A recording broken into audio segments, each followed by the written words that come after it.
I'm Fox 4 Charlotte County community correspondent Alex Orenchuk, and because my neighbors know I work here every day, they came to me when they couldn't get answers from an FPL contractor they say caused sewage to flood their home and left them with the repair bill. So I made a phone call that prompted an investigation to see who's at fault.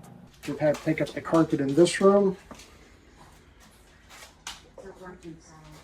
and this room. Dan Mooney showed me the damage to his rental property after sewage backed up out of their drains twice earlier this month. We're looking at close to $30,000 or more in damages. Mooney tells me the problem started a few weeks after Restore It All Inc., a Fort Lauderdale-based company, installed a line for FPL. Then they backed their boring equipment up onto our property and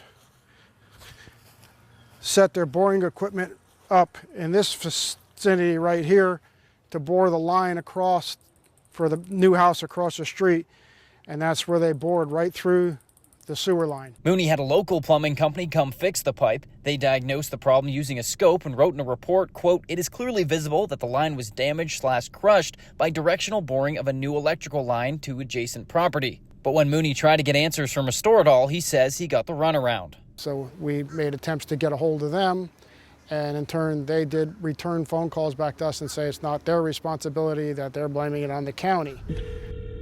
I called Restore It All Inc.'s Vice President, Gabriel Rivera, who didn't want to be recorded, but told me the company will now open an investigation. And he told me, quote, "If it's found that it was our fault, we're going to cover all the expenses." If they find that they're liable, they will pay for the expenses. When you heard that, what was your reaction? I just heard this within the last 30 minutes, and I would like to see that they step up and take responsibility and make good on these repairs. I'll keep in touch with Mooney and Restore It All and let you know what happens. In Punta Gorda, Alex Orenchuk, Fox 4.